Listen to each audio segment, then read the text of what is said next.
Thanks everyone for being here. We're looking forward to having an interesting conversation about Latinidad, and I'm not even going to tell my joke about it because it's the worst. now you can all wonder, but like, no, I want you to think that I have a funny joke. I'm not telling you. Okay. Just before we meet the panelists, I just sort of wanted to briefly. There's something really interesting in the conservative media, among conservative politicians going on right now in response to the Wet'suwet'en land defenders. And it's, for me, it touches upon what we're going to be talking about today to some degree. It's the, I mean, I'm sure everyone's heard the check your privilege remark from Andrew Scheer. He's so funny. He's the best Canadian comedian. There's another politician whose name I don't remember, and I don't feel bad, who said something to the effect that Ontario Native people protesting in solidarity, such as those at Six Nations and so on, they're really arrogant because they don't understand the complex cultural issues of the Wet'suwet'en people. So, which, enough said. Yeah, why go on? And that's interesting to me in this context because I was reading about the origins of Latinidad and sort of I'm going to say scholar, but just correct me. Everyone will know more than me about everything, and I'm fine with that. I'm comfortable with who I am. Felix Padilla was doing some work in 1985. Say it with confidence. In 1985, Felix Padilla was doing some work. This is apparently, or my understanding of the origin of Latinidad specifically as a term, to be able to speak inclusively about folks from Latin America and be inclusive of folks from Mexico and Puerto Rico. And so to create a pan-cultural term that is inclusive of a social or political reality that encompasses some shared cultural practices, et cetera, but that doesn't necessarily override the distinct individual cultures that each of those peoples are also a part of, and those practices, the distinct political realities. And it's that's what I think returning to the conservatives, who we all love talking about, that's what I think they're trying to take away, the right of oppressed peoples to choose their allyship and to relate. And so, for example, pan-Indigenous work is prevalent because so many Indigenous communities have had so much of their culture stolen or repressed, and that people are finding their way back and finding their way back together, not necessarily all internally within a specific nation. So with that political context, pan-indigeneity is a tool of reclamation and of refinding culture through links and through contrast and all of those things. Sorry, maybe that was a roundabout way of saying I feel that the origin of Latinidad is more along that intention of let us as distinct and separate cultures who have experienced this similar political repression or whatever, find terminology or whatever, so casual, repression or whatever, find a terminology by which we can express an alignment in these ways that doesn't necessarily override these other ways that we are distinct. Everything that I do until this thing is resolved will start with, what does this have to do with Wet'suwet'en? And it's funny that everything actually does. So that said, one of the questions that I had put out when I had not met any of these fantastic people was about whether it is possible to have inclusive specificity. And that's up here and not as hot and exciting as the actual experiences and artistic practice of these artists that we have on the panel. So let's talk about that. I'm gonna ask, is it okay if I start on the end? Do you mind if I make you? Oh my God. Is that a no? Yeah. I would take a no from you because I just want you to know I wouldn't fight you. Totally fine. Okay, cool.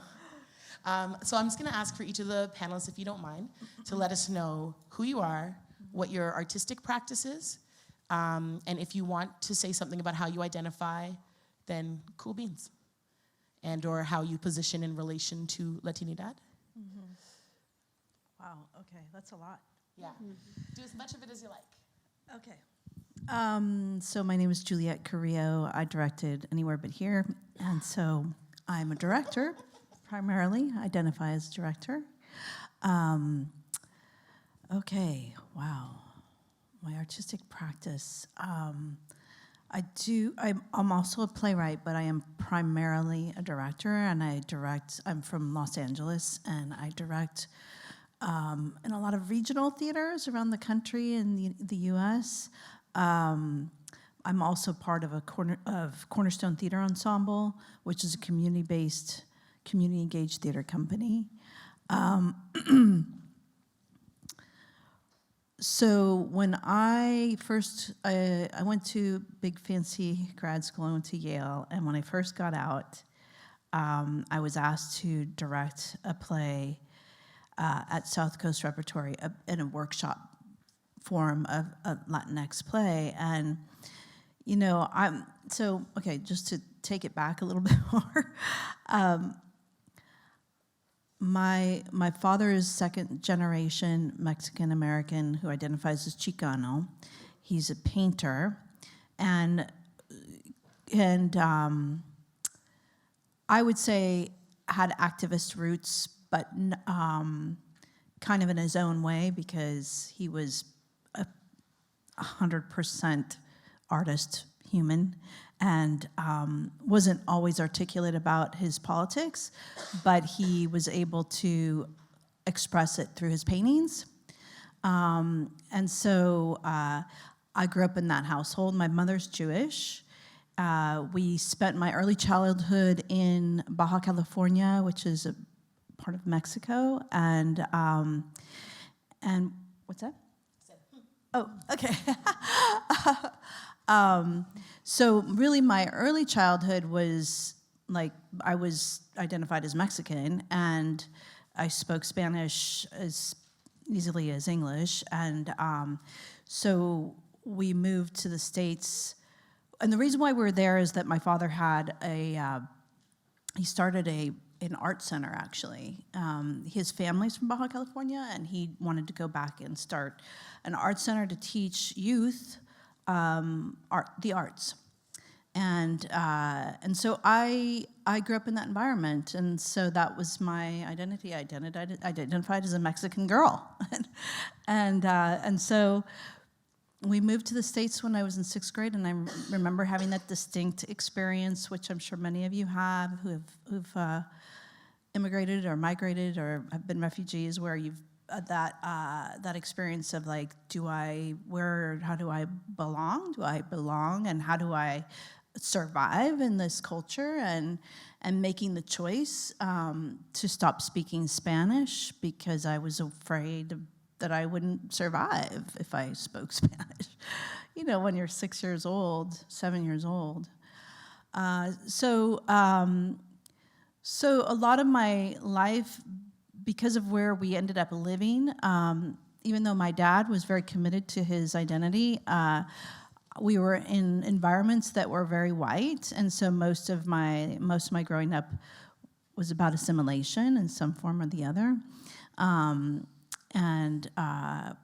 then when I went to grad school, I kind of just started, even though there were only a couple other Latinx students in school, I was starting to gravitate towards Latinx work.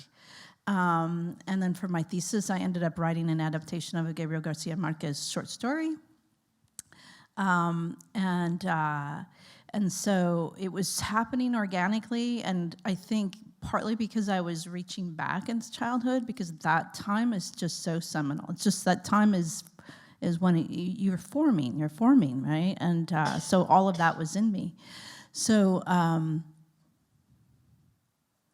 gosh, this feels like a really long story. Life is long. Okay. After I graduated, soon after I was asked to direct at the Hispanic Playwrights Project at South Coast Repertory. I directed a workshop, and then I was asked to take over that program. This was in California, and so I did. And first thing I did was say, "Can we change the name?" and this was in 1997. Monica, where are you? Are you here? She's still at lunch. She was part of the program. So at that time, there were in Los Angeles, I mean, really nationwide, this was pretty much one of the only Latinx theater development programs. It had been started by Jose Cruz Gonzalez, and he'd run it for 10 years and handed it over to me. I was just out of grad school. I was like, how do I do this? And who am I? And how do I identify with? But it was an incredible opportunity. I mean, we brought together directors and writers from all over the country that were rising to the top at that point, and had worked with Maria Irene Fornes. Those of you that know her, she was like the primary teacher, and so they were kind of coming down from that generation. Or Luis Valdez, who was on the West Coast. And at that time, we had very few Latinx actors in Los Angeles, believe it or not. But those that were there were all at South Coast Rep, and we would spend the summer developing these plays. And it was the beginning of something incredible bubbling up. And really, my career it grounded my career. Like, it became very clear to me that this is the work that I wanted to do. And so since then, there's a lot that has happened, and we can talk about it later, because out of that program, which closed, came Latinx Theater Commons, which I believe is the inspiration for this Coyuntura, yeah? So we can talk about that maybe later, but so my career has been a lot working with a lot of those writers that I met there. Octavio Solis is one of my primary playwright partners, and Luis Alfaro, Karen Zacarias. There are many, many writers that I still work with, and I have watched out of that little community how we have just snowballed in the United States. That's a long story. It's a good story. Can I just ask you to clarify, when you talked about the name change? Yeah, they never changed it. Okay. Yeah, so yeah, at the time, I wanted to change it to Latino play project, or Latino play, what was I proposing? Yeah, HPP, it was called the Hispanic Playwrights Project, and I wanted to change it to Latino Playwright Project. Now I changed it to Latinx Playwright Project, and there is one. Well, there was one in Ashland that was called that, but that, at the time they didn't want to change it because it had a reputation, so they didn't want to change it. Yeah. So is that politics? Okay. Is that? I don't think I answered everything that you asked me, but nor that's should you. kind of that's kind of my life. There we go. Thank you. Yeah. Amazing. Thank you, Barbara. Hi, everyone. Am I on? Is this working? Yeah. I don't need it also, but I will use it. My name is Bárbara Chirinos. I have lived here in Vancouver now for 17 years, originally from Brooklyn, New York, my whole life. Well, Brooklyn born and bred, absolutely love it. My parents, my mother was from Nicaragua, my father from Honduras, but they met in Brooklyn.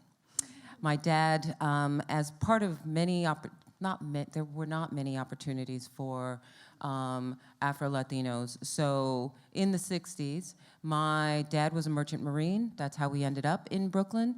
And my mom came up, she was sponsored as a housekeeper.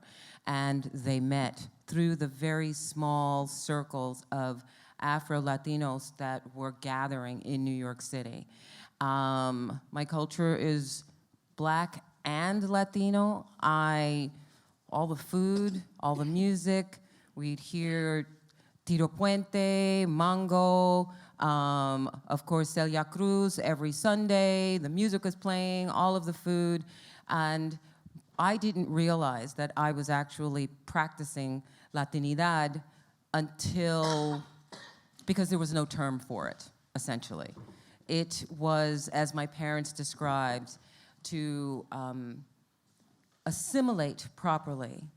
In the 30s, when they were born, part of the education system was to teach everyone to forget your individuality. And because you're all either from Nicaragua or you're all from Honduras, and everybody should be proud of the fact that they are Latinos. Forget that you're black, forget that you're indigenous, because we are all one. The unfortunate thing about that is that those who were black and indigenous, and there are Asian Latinos as well, there's a significant Chinese population in Central America. There's also a significant Indian from India population that is in Central America. But particularly the darker you were, the more you were to forget who you were and how you came there. My parents truly believed that there was no slavery in Central America because that's what they were taught. Spanish was their first language, but because of the wanting to not stick out, because of course we stuck out enough because we were dark, and my dad was half black, half indigenous.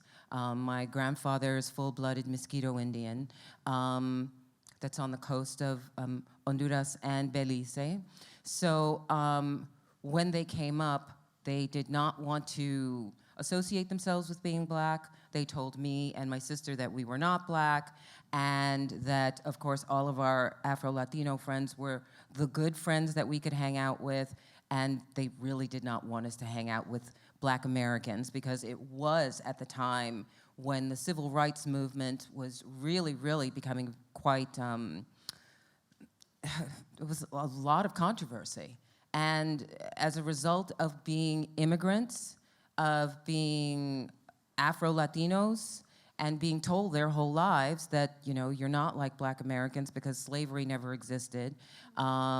You should only be speaking Spanish, although they did not teach my sister and I how to speak Spanish because they wanted us to assimilate a lot more easily if we were full-blooded or looking like Americans, but we weren't supposed to be Americans. And it was a really, really confusing time because, you know, I'm looking out and looking at my skin, looking at my hair, saying I look like black Americans, but at the same time, I'm not supposed to be. And then Mary Tyler Moore got her own apartment in the 70s, and I saw that on television, and I said to my mother, that's what I'm gonna do. When I'm 18 years old, I'm getting my own apartment, and of course, being the Latina that she is, she said, well, good girls don't move out of, you know, their parents' apartment. You either go from your parents' house to your husband's house, right? And I said, well, I guess I'm not gonna be a good girl, right? That became the beginning for me of my fight against what did not seem logical to me. I was faster than all the boys. I was smarter than all the boys. However, I was the one that had to learn when it came to me and all my cousins, because majority of my cousins were boys, that I essentially have to learn, you've got to learn how to cook, you got to learn how to sew, you got to learn how to be a good wife. I'm like, well, but I'm smarter than all of them. Why is it that I can't why aren't they in here working and helping with us too? You know, well, they don't have to worry about it because they'll have somebody that's going to take care of them. Somebody like you, because of course, you know, because you're a woman. Well, that didn't work. Then when I decided to stop straightening my hair and I cut it all off, and this is in the 80s, my mother said, what are the neighbors going to think? I see all the nodding heads because you know exactly what I'm talking about. And at the time, by that time, I had my own apartment, and I just said, well, you know what? When you are more concerned with the fact that your daughter's put herself through university, I don't have any children, I've got my own car, which you gave me, and I've got my own apartment, that when the neighbors are, when you can say that to the neighbors instead of being concerned about the fact that I'm wearing my hair naturally and that I've cut it all off, because although it was very thick, my hair was like down here. So, you know, even if you have coarse textured hair and you're an Afro-Latina, you know, if it's nappy, that's one thing, but as long as it can be long, then that's another thing. You know, I see some nodding heads as well. So you know what I'm talking about. So I've been raging against the machine for, I guess, since I'm Mary Tyler Moore, I guess I was 13 at the time, since I'm 13 years old. And in terms of the work that I do, I started off in marketing, but found my way into theater in New York. So I started off as a lighting technician, became a production stage manager, started taking tours across the United States.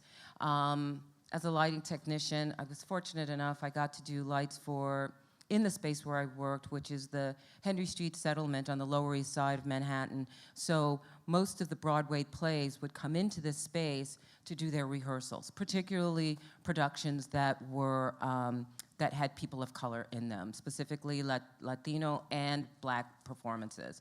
And so I got to do lights for Dizzy Gillespie. Also, I know he's more East Coast than West Coast, but Mango Santa Maria, Abby Lincoln, a whole bunch of people. And after being a stage manager, directed a couple of plays, but then found my way to my love, which was filmmaking. So I was a filmmaker, an independent filmmaker for about 11 years, did all sorts of things, and then I moved out here. And here I work now as a curating producer. I created the Black History Month film series for the Vancouver International Film Festival. It's going into its 8th year. I brought programs. I was the managing director of the Vancouver Folk Music Festival for 3 years, which was really unusual, particularly for this place, because I'm not particularly a fan of folk music, but I am a fan of where art and logistics meet, because we need art every single day of our lives. It is how we survive. It is how we exalt. It is how we celebrate. And through the work as a producer, I try to bring the stories of people that, you know, stories that are great, that we grew up with, that have fallen off to the wayside. There are heroes that we have that we don't even know about because we did not have it in our educational systems. Or through Latinidad, there are all these heroes that we don't know. So my work as a producer and creating vehicles and options, particularly here in Canada, so that authentic voices can be heard and seen and celebrated, and we can discover our roots through this discovery, because it is an exciting time. We have the universe in the palm of our hands now through our phones.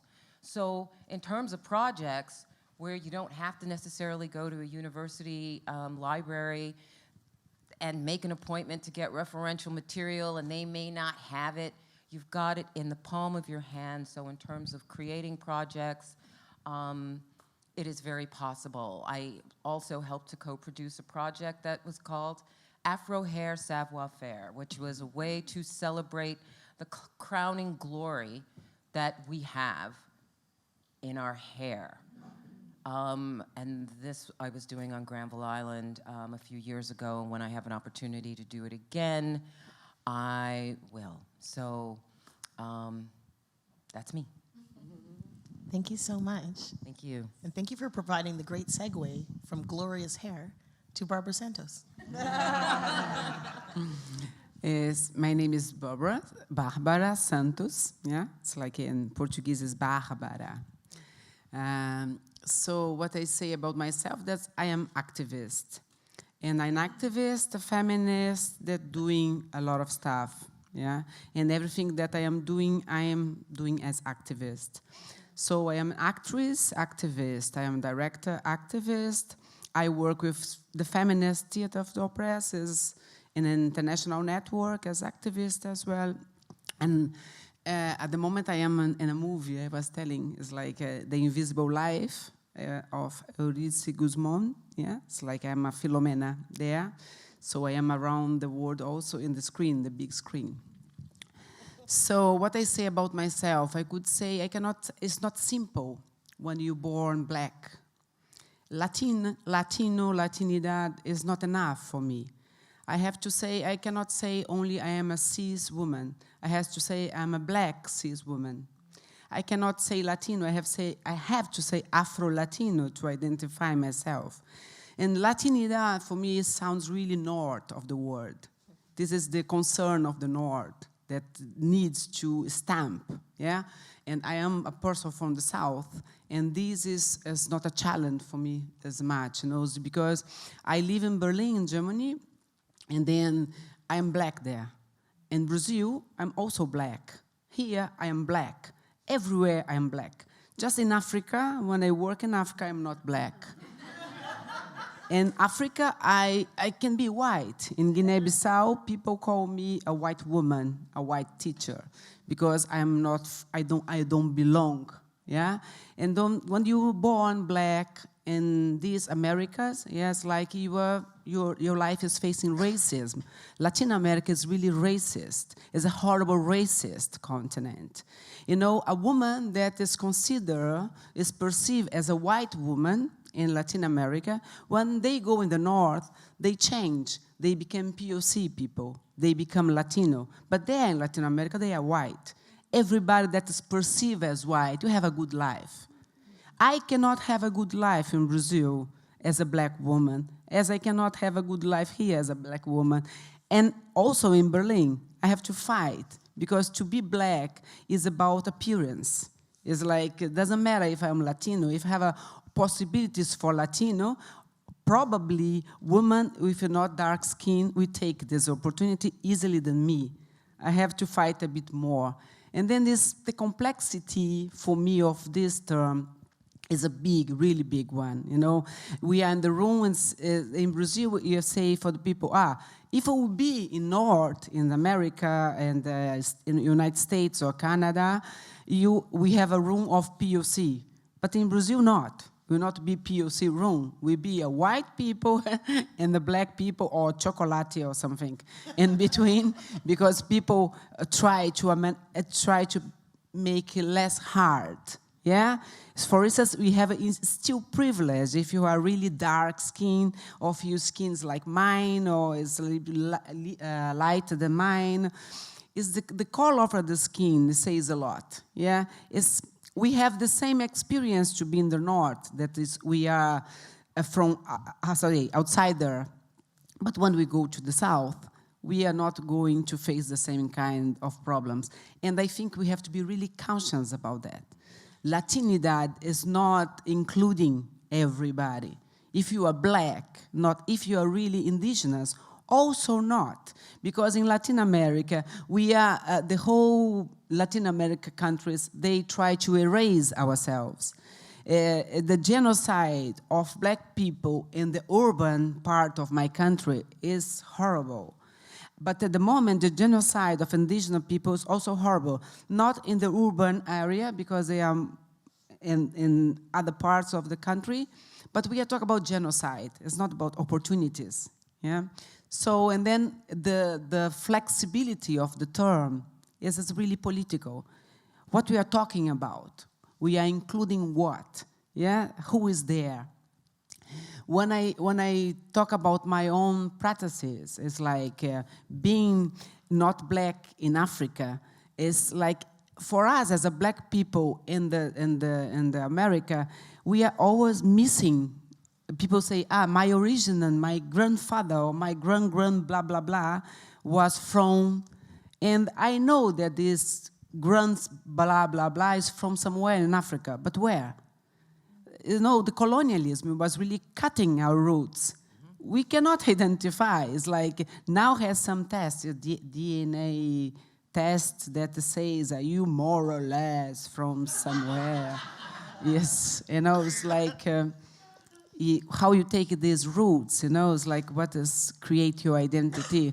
To be a black woman in the field of theater of the oppressed, for instance, in the field of theater of the oppressed, we are the majority as oppressed side, but not majority as facilitators. The majority of facilitators, when they start to make theater of the oppressed, was men, heteronormative, from the north of the world, and white, and high qualified. This was the facilitators of theater of the oppressed. Yeah, and we are the facing, or when we have a woman, was also white from the north and well qualified, you know. And then we are play in the field of being the majority, of being oppressed. So my fight everywhere I go that I have to fight is like make more black, make more the presence of more black people, or the presence of more women. I am now working with Teatro de las Oprimidas. Yeah, it's a development, it's a really a new methodology that is inspired by the theater of the oppressed, Teatro do Oprimido. But it's what we fight for do oprimido, is a singular and masculine, is the definition, is the normality. Yeah, it's like, how could we see reality and be against not only binarism, because it's true, it's like everything has to be black and white. When we see, it's not that. Yeah, it's not like that, and or wrong or right. Yeah, but it's how could we make more diverse, and then we have to fight everywhere. It's like even when you say theater of the oppressed is not be the majority conducting it, facilitating it. Yeah. So and then my whole work everywhere is like try to destabilize. Yeah. Even my presence, even an actress. When I was invited to make this film, The Invisible Life, and the director sent to me the script, and then this is a story of a white family and Portuguese, original from Portugal, in the 50s, and has a black woman as one of important role. We can imagine, cannot avoid to be racist. Yeah, kind of story that is, okay. And he sent to me the script and he asked me, what do you think? I think what is obvious is racist.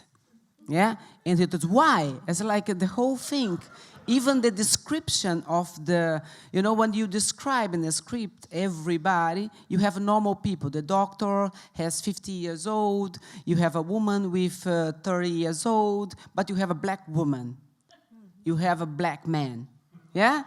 To really say, this is not the normal ones, this is somebody else, yeah? So, and then my character, that was important character in the film, if you have a chance to see, it's a really great film from Carrillo. My character was described through the white woman because it's a good friend of one of the white characters. And I told, I can even not play this woman because she doesn't exist. She's not a character. I don't have one line about her.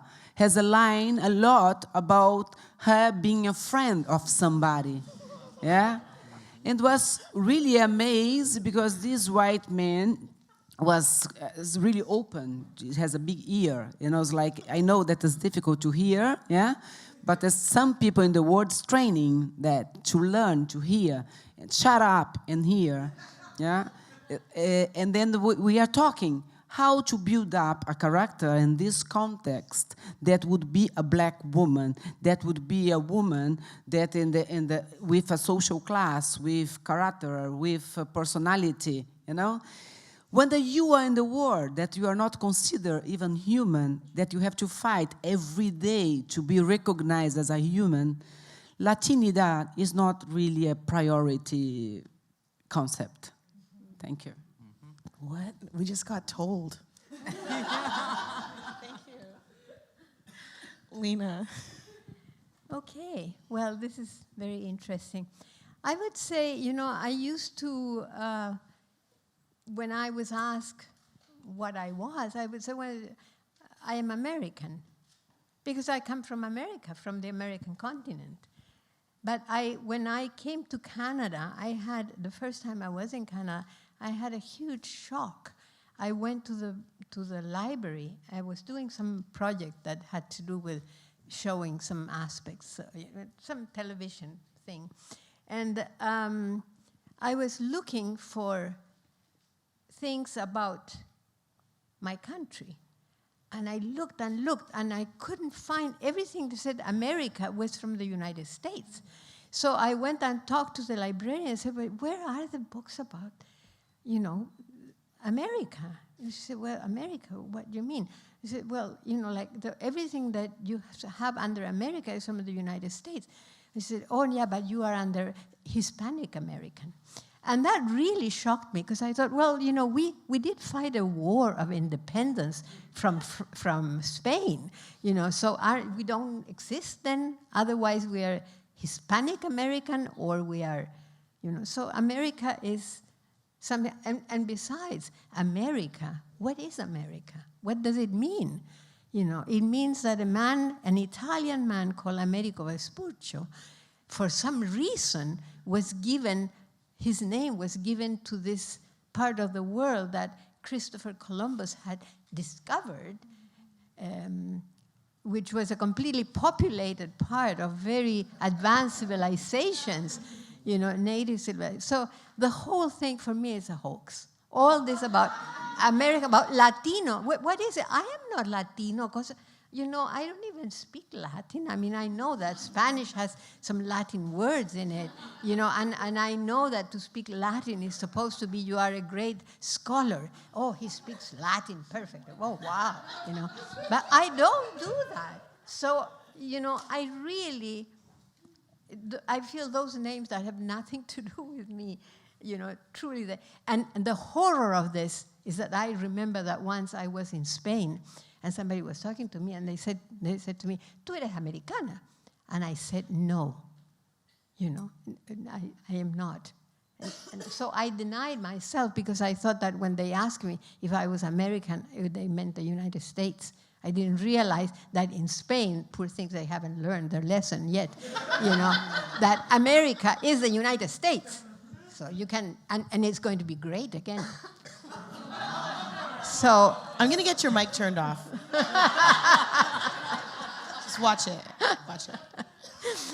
So it's all very, it is very confusing, actually. So I think that all these names that have been applied to us by, well, I heard once that the whole idea of calling, of accenting the Latinidad of Latin America was so that the French could have some more influence, because they were sort of obviously a language of Latin origin, and then they could claim that they had also, that we and people in South America had more to do with the French than with the English.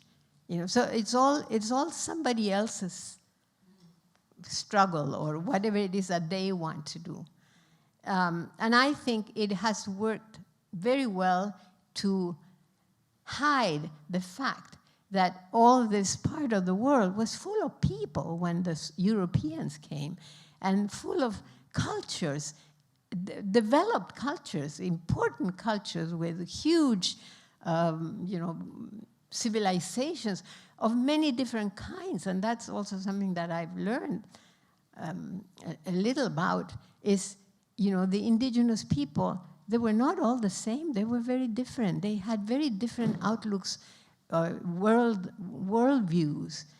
And they're extremely interesting, and some of them, for me, have become very, very dear. Of course, they're from Chile. I have to confess that I've been patriotic there, and I am really, but it's true, I have learned, I've been fortunate enough to learn a lot about, not a lot, to learn something about the Mapuche culture, which I find exemplary, in terms of how to live life, how to live in a life where nature is so important, and we have to be grateful to everything it gives us every day, this amazing variety of fruits and flowers and things, and it's all there, for us to live with.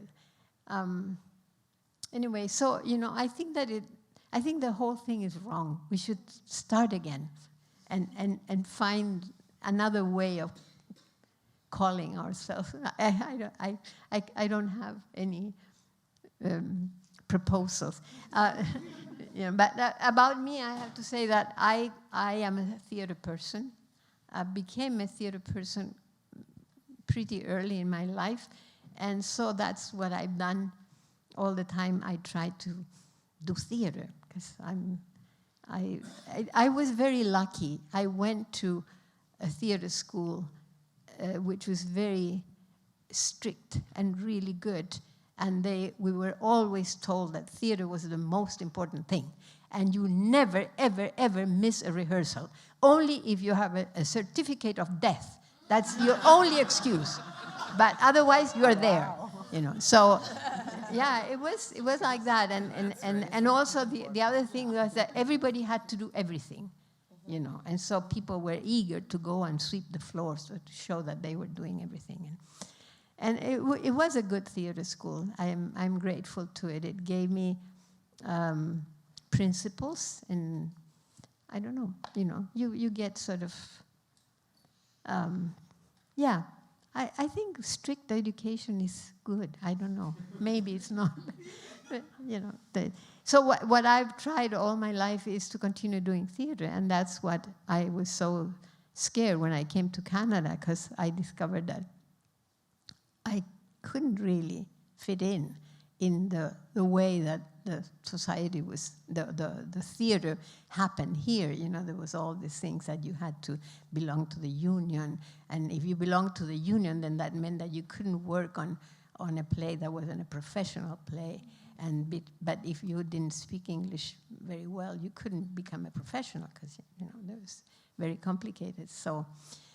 And I came here at a time when there was a lot of upheaval in Latin America. I'll call it Latin America to be practical. In Latin America, where all the different kinds of upheaval and people was escaping from that country, and that's why we were here. My family, we were really escaping from Chile, because we had been for 3 years living and working in Cuba, and that was enough to put you in jail in Chile during the time of Pinochet.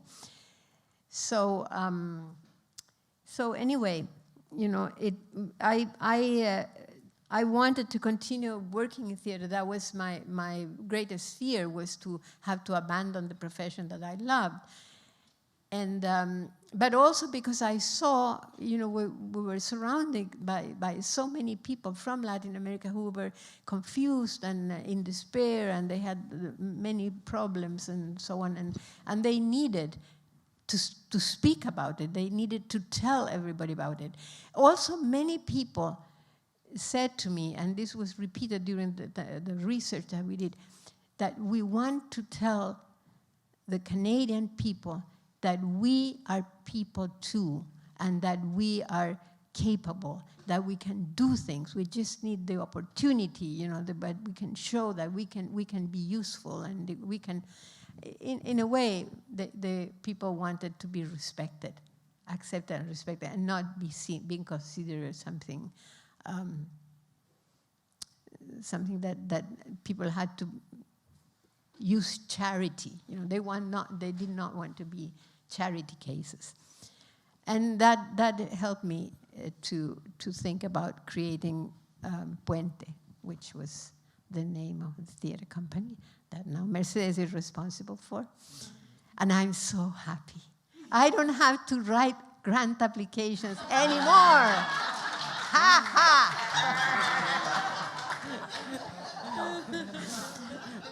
So what I'm doing now is I'm storytelling and doing acting from time to time if I get a role. So that's That's me. Cheers to Lina's freedom. Hooray. Thank you very much. My name's Evelina Fernandez. Yeah, close. I'm from Los Angeles, East Los Angeles, California. I identify as Chicana. Does everybody know what that is? Should I explain? Yes. Okay. So the Chicano community were Mexican Americans, mostly born in the United States. When we're in Mexico, we feel like gringos, and when we're in the United States, we feel like Mexicans. Basically, that's our identity. We are like Juliette. We're raised in an environment of cultural aggression. We're not taught our history. We're not taught our language. So the Chicano movement grew simultaneously with the civil rights movement.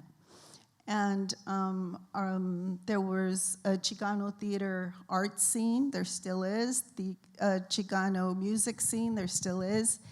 And there was a huge Chicano theater movement in the 1970s.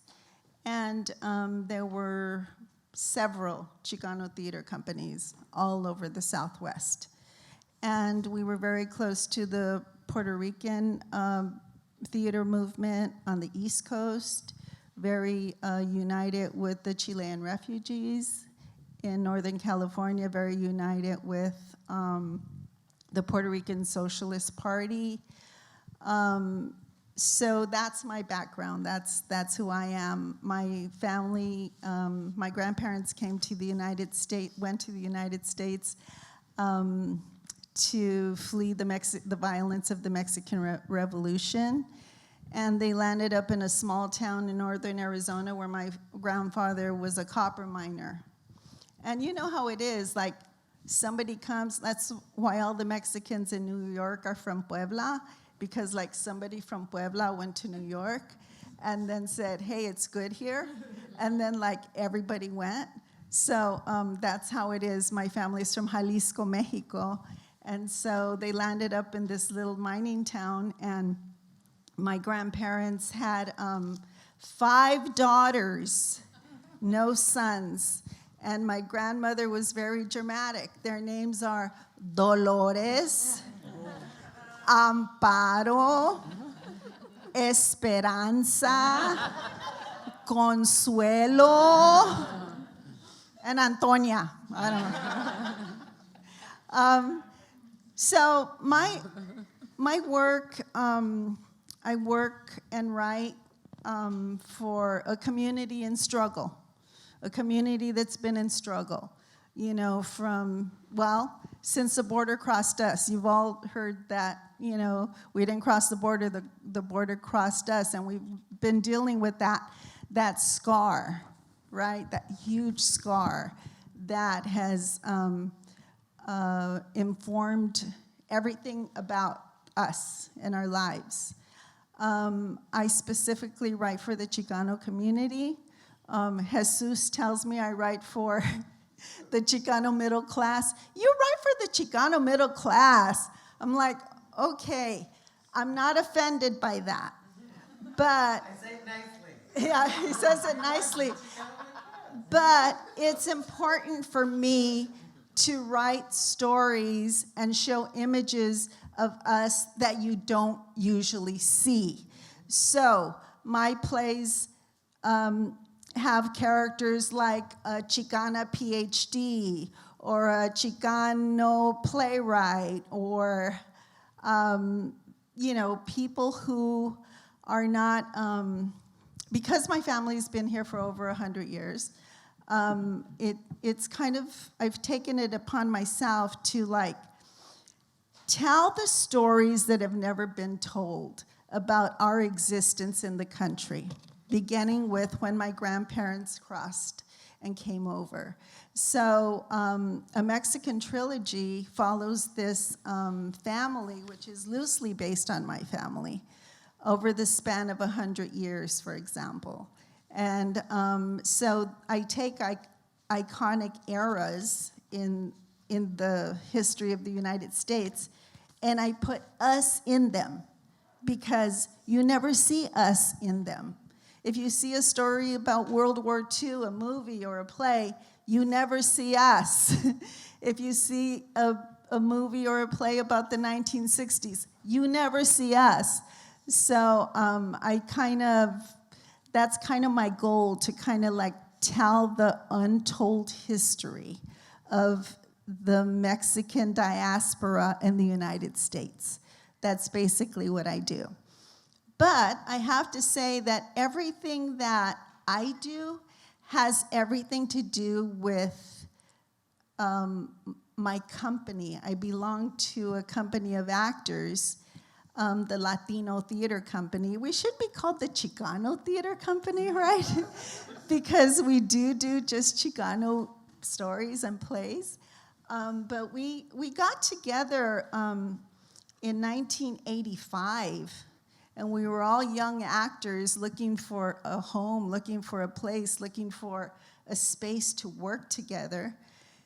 And we've made our living. You know, we all work in film and television to, you know, pay our bills. And then we have our theater.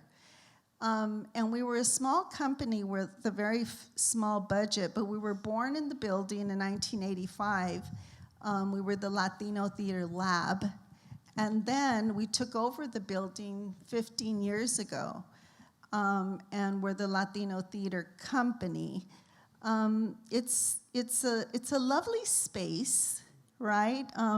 It's in the heart of the historic core of downtown LA. So the best part about having our own theater is giving opportunity, right? So we don't just do Latinx plays. We also do African American plays, Black plays. We do Asian American plays. We bring companies from Latin America, from Mexico. So we present and we produce. And that's, I feel like we play an important part in the ecology of theater in Los Angeles. We have created this world where we get to do whatever we want, but we do have to raise the money to do whatever we want, and which isn't easy because it's a huge facility, which costs a lot of money to run. And so what I was sharing with our friends this afternoon is that we've done this for 35 years, and you know, now time is getting shorter and shorter and shorter, and so now we're trying to figure out, what are we gonna do? You know, what is the plan for the future of the Latino Theater Company after 35 years? And what is the plan for, excuse me, this very important space that we have, where we have been able to do the 2 encuentros, 2014, 2017. We're gonna do the Encuentro Global in 2021.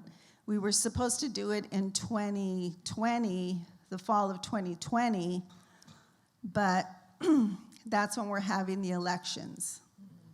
So nobody's gonna wanna go to an encuentro at that time. So we pushed it back for a year. I'm not gonna talk about Trump. I'm not gonna talk about Trump. I'm not gonna talk about Trump. Get ready with that mic kill switch. Okay. Even though in this new environment, well, that we've been 3 years into now with this president, it really is important for me to say that I'm Chicana. And it really is important for me to say that I'm Mexican, because saying that, it becomes an act of resistance. it becomes revolutionary. For us to do a Chicano play, for us to do a play about Mexicanos, it becomes revolutionary because in the United States, our community is under attack. And I know that the majority of people and children that are in cages and in these concentration camps are not Mexican. They're considered Mexicans. Everybody, considers these people Mexican. So it's really important that I only use the term Latinx when I want to be inclusive of, my Chilean brothers and sisters or my Cuban brothers and sisters. Then I'll say Latinx because I want to be inclusive. But it's really, really important right now for me to say I'm Chicana or I'm Mexicana because it's just, I'm not going to talk about Trump. It's a horrible, horrible, scary thing that's happening in the United States, you guys. It's awful. It is awful. We're living in a country that the president is just, well, he's mentally ill, one thing, and he's been given free rein to do anything that he wants, and he's getting away with it, and it's horrible. And I feel like the world is just standing by and watching it, and we're not doing anything about it, and I'm including myself in that. So I'm really frightened by this, and I'm going to stop because I don't want to talk about Trump. Thank you. That one's yours. Oh, thank you.